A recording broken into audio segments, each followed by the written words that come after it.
Hello students. Students, look at the page number 38 and look this picture here. मुलांनो पान number 38 बघा आणि त्यावर फिगर नंबर 5.14 चं ऑब्झर्वेशन करा. Identify the object showed in the figure. या चित्रामध्ये दिलेले ज्या ऑब्जेक्ट्स आहेत त्या कशाच्या आहेत याचं निरीक्षण करा बरं.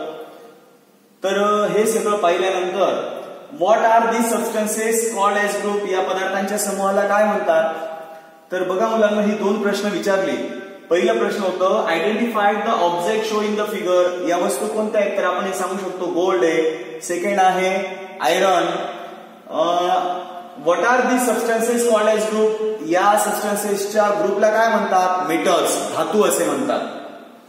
Okay, firstly we have learn the information of metal. पहिल्यांदा आपण मेटल म्हणजे धातू म्हणजे काय याची माहिती करून घेऊया. Substances like copper, gold, iron, aluminium are called metals. हे जे पदार्थ असतात मुलांनो, कॉपर म्हणजे तांबे, अल्युमिनियम, गोल्ड म्हणजे सोने, सिल्वर म्हणजे चांदी, यांसारखे जे सबस्टन्सेस असतात these substances are called metal. यांसारख्या पदार्थांना धातू असे म्हणतात. Metals are found in the form of minerals deep inside the earth. आता हे धातू आपल्याला कुठे सापडतात, deep inside the earth. Inside the earth म्हणजे जमिनीच्या आतील भागात. डीप म्हणजे खोलवर, जमिनीच्या आत खोलवर भागामध्ये हे मिनरल्स आपल्याला फाउंड म्हणजे सापडत असतात. Minerals from the earth crust, ही जी खनिजे असतात, मिनरल्स म्हणजे खनिजे. Minerals from the earth crust, जमिनीच्या भूगर्भामधून मिळालेली जी खनिजे असतात, आर प्रोसेस, त्या खनिजांवर प्रोसेस केली जाते, प्रक्रिया केली जाते, and to obtain the metal, आणि नंतर आपल्याला ते धातू त्यापासून मिळत असतात. अँड इन डेली लाईफ, आपल्या दैनंदिन जीवनामध्ये metals have various important uses. आपल्या दैनंदिन जीवनामध्ये धातूचे खूप महत्वाचे आणि विविध उपयोग आपल्याला त्याचे होत असतात.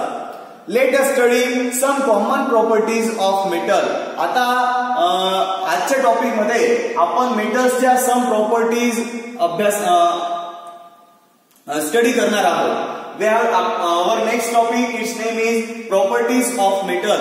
आपलं पुढचा मुद्दा आहे प्रॉपर्टीज ऑफ मेटल म्हणजे धातूंचे गुणधर्म. Firstly, we have learned first properties of metal. Its name is malleability, means वर्धनीयता. Look at the picture here. Take a piece of copper or aluminum wire or a small nail.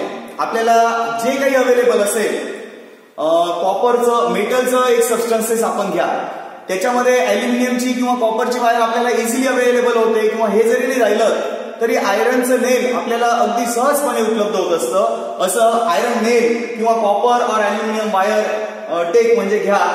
And hammer it repeatedly. Hammer आपण म्हणजे हातोडीने त्याला काय करायचंय, hammering करायचंय, ठोकायचंय त्याला. Hammer it repeatedly. What do you observe, हे सगळं केल्यानंतर तुम्हाला काय लक्षात येईल, जेव्हा when we hammer on a wire, on a copper or aluminium wire or a iron नेल, जेव्हा आपण त्या अल्युमिनियमच्या किंवा कॉपरच्या वायरवर किंवा लोखंडाच्या खिळ्यावर हॅमरिंग करत असतो, त्याच्यावर आपण ठोकत असतो, त्यावेळेला दीज वायर बिकम्स फ्लॅट. त्यावेळेला ती जी तार असते ती तार फ्लॅट म्हणजे सपाट झालेली आपल्याला पाहायला मिळते. That is it forms a thin sheet. यापासून पातळ पत्रा तयार होतो. Metals can be converted into sheets. या धातूचं, मेटल्स म्हणजे धातू, कॅन बी कन्व्हर्टेड, त्याचं रूपांतर आपल्याला करता येत असतं. Metals can be converted into sheets by hammering. त्या मेटल्सला हॅमरिंग करून, त्याला ठोकून त्याचं कन्व्हर्जन आपण शीटमध्ये म्हणजे पत्र्यामध्ये करू शकत असतो. दिस प्रॉपर्टी ऑफ मेटल, धातूचा हा जो गुणधर्म आहे, this property of metal is called malleability.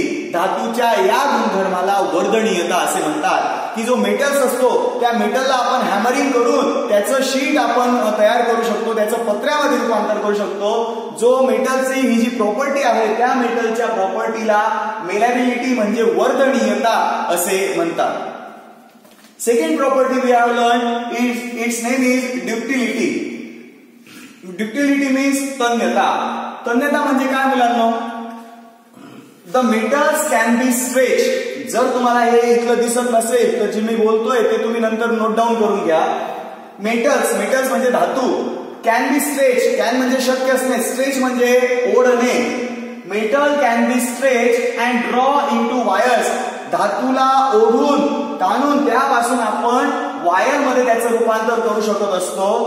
This property of metals is called ड्युक्टिलिटी.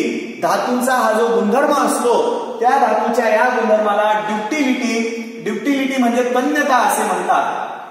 For example मुलांनो, तुम्ही शॉप ऑफ ब्लॅकस्मिथ, तुम्ही लोहाराचं दुकान पाहिलं असेल.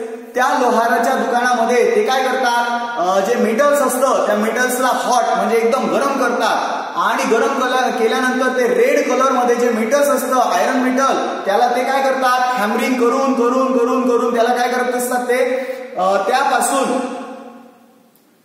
ते स्ट्रेच म्हणजे ते वाढवत असतात. त्यापासून आपल्याला वायर फॉर्मेट करता येत असते. The metals can be stretched and draw into wires. This property of metals is called ductility. धातूचा हा जो गुणधर्म आहे याला ड्युक्टिलिटी म्हणजे तन्यता असे म्हणतात. ब्लॅकस्मिथ म्हणजे लोहार. लोहाराच्या दुकानामध्ये आपण धातूला धातू गरम करून त्याला हॅमरिंग करून करून त्याला स्ट्रेच केलेलं ताणलेलं आपण पाहिलेलं असेल. Metals like silver, gold, copper, platinum can be drawn into fine wires.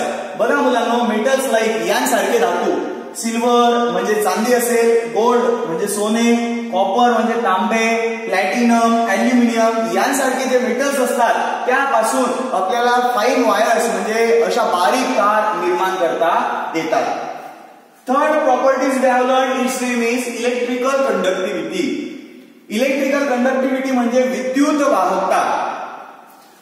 मुलांनो, इथे एक प्रश्न विचारलाय आपल्याला, can you tell why are the electric boards fitted on the wall made of plastic or wood? आपल्या घरामध्ये जे इलेक्ट्रिकचं बोर्ड असतं ते इलेक्ट्रिकचं बोर्ड हे प्लास्टिकचं किंवा वूडचंच का बनवलेलं असतं बरं मुलांनो? तर याचा आन्सर तुम्हाला माहिती आहे की आपल्याला त्या इलेक्ट्रिकचा शॉक बसू नये यासाठी ते बोर्ड इलेक्ट्रिक आणि वूडचं बसवलेलं असतं. मग याचा अर्थ काय झाला की इलेक्ट्रिक आणि वूड हे सबस्टन्सेस असे आहेत की ज्यापासून आपल्याला शॉक लागणार नाही, करंट लागणार नाही. चला, आपण प्रॉपर्टी पाहिजे, आपल्याला मेटलची प्रॉपर्टी पाहिजे आहे इलेक्ट्रिकल कंडक्टिव्हिटी. इलेक्ट्रिकल कंडक्टिव्हिटी म्हणजे काय? विद्युत वाहकता.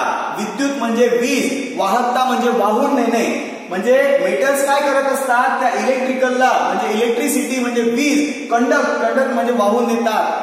सम मेटल्स इलेक्ट्रिकल कंडक्टिव्हिटी, काही धातू म्हणजे जवळजवळ सर्वच धातू वीज वाहून नेतात, पण त्याच्यामध्ये कॉपर आणि अल्युमिनियम यांसारखे जे धातू असतात ते प्रामुख्याने मोठ्या प्रमाणात आणि गतीने वीज वाहून नेत असतात. चला आपण पुढचं प्रॉपर्टीज पाहूया. इलेक्ट्रिकल कंडक्टिव्हिटी, विद्युत वाहकता. All metals are conductors of electricity to greater or lesser extent.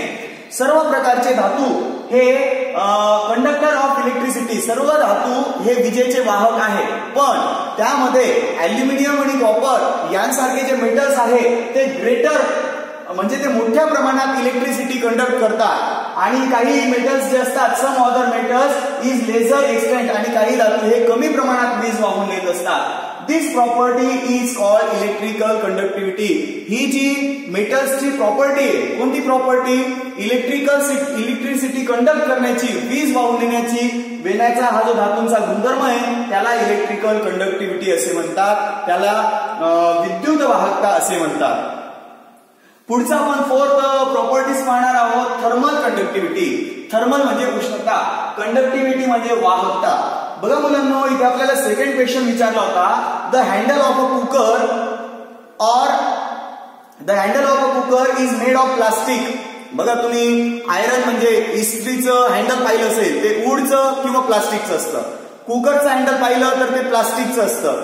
तर the handle of a cooker is made of plastic. Y?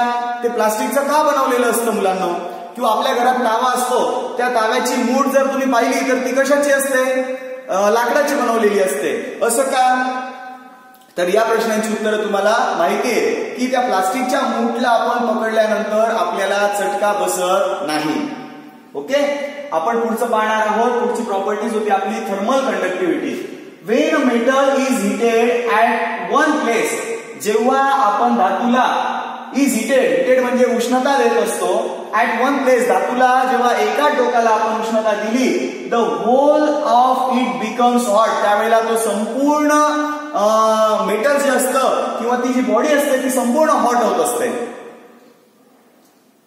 It shows that the metals follow heat to flow through them. याचा अर्थ काय होतो? ती जी उष्णता आहे, आपण एका बाजूला जरी उष्णता दिली तरी ती उष्णता सर्व बाजूला वाहून नेली जाते. उदाहरणार्थ, आपण भाजी करताना जर आई चमचा नजर चुकीने त्या भाजीमध्ये विसरली आणि आपण अचानक त्या चमच्याला हात लावलं, आता चमच्याचा जो एक टोक असतं ते चमच्याचं एक टोक भाजीमध्ये असतं पण दुसरे टोक बाहेर असतं, पण तरी सुद्धा आपण दुसऱ्या टोकाला हात लावलं तरी तो गरम होतो. का? कारण की त्या चमच्याच्या एका टोकापासून दुसऱ्या टोकापर्यंत ती जी उष्णता आहे, ती जी हीट आहे ती ट्रान्सफर झालेली आहे, ती उष्णता पोहोचवली गेलेली आहे. अशा प्रकारे when a metal is heated at one place, जर आपण धातूच्या एका टोकाला उष्णता दिली, the whole of it becomes hot, त्यावेळेला ते संपूर्ण भांड हॉट होत असतं. फॉर एक्झाम्पल, हा कुकर आहे. हा कुकर आपण स्टोव्हवर ठेवला, स्टोव्ह म्हणजे शेगडीवर जेव्हा हा कुकर ठेवला, या कुकरच्या खालच्या भागाला आपण हीट देतोय, पण कुकरचा वरचा भाग सुद्धा काय होतो? गरम. याचाच अर्थ काय? जेव्हा आपण धातूच्या एका भागाला उष्णता दिली तर होल म्हणजे संपूर्ण, the whole of it becomes hot, त्यावेळेला ते संपूर्ण जो धातू आहे, ते जे भांड आहे ते गरम होत असतं. This property is called thermal conductivity. मेटलचा हा जो गुणधर्म आहे, त्या गुणधर्माला थर्मल कंडक्टिव्हिटी, उष्णता वाहकता असे म्हणतात. म्हणजे ते उष्णता काय करतात? मेटल वाहून नेत असतात. यालाच थर्मल कंडक्टिव्हिटी म्हणजे उष्णता वाहकता असे म्हणतात. Next property we have learn, it's name is sonority. Sonority means नादमयता. Sonority of a material is the property of producing a ringing sound when struck. When struck, जेव्हा आपण छेडलं,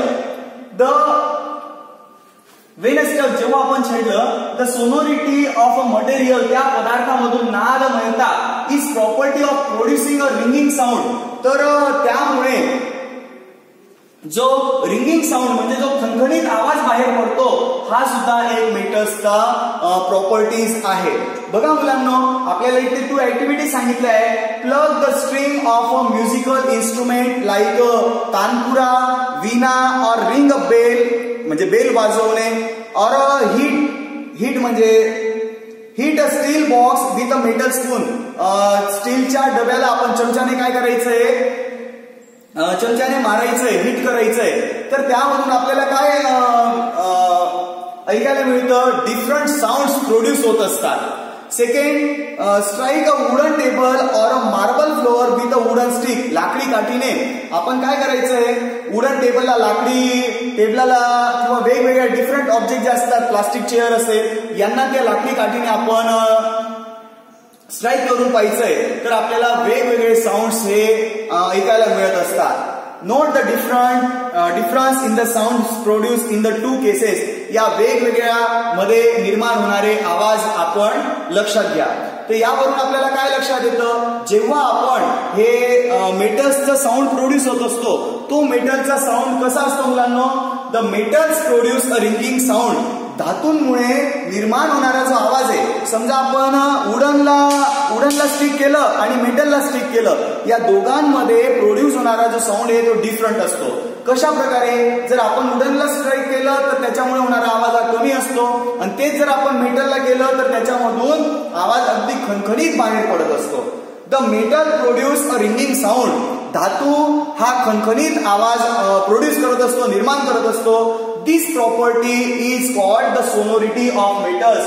धातूच्या या गुणधर्माला सोनोरिटी मीन्स नादमयता असे म्हणतात. Second last topic we have learn, it's name is characteristics, colour and lusters. बघा मुलांना, कॅरेक्टरिस्टिक्स म्हणजे वैशिष्ट्य. धातूंचं काय वैशिष्ट्य आहे? कलर अँड लस्टर, म्हणजे त्यांना कलर म्हणजे रंग, अँड लस्टर मीन्स चकाकी असते. Metals have a typical shine. जे धातू असतात ना त्यांना टिपिकल शाईन, विशिष्ट अशा प्रकारचं शाईन म्हणजे चकाकी, ऑर लस्टर म्हणजे ऑर येते, त्यांना विशिष्ट अशी चकाकी असते.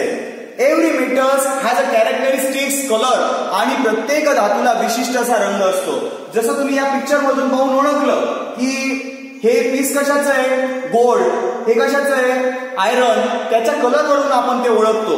भांड्याच्या रंगावरून आपण ते ओळखतो की ते कॉपरचं आहे का अॅल्युमिनियमचं आहे की आयरनचं आहे. अशा प्रकारे एव्हरी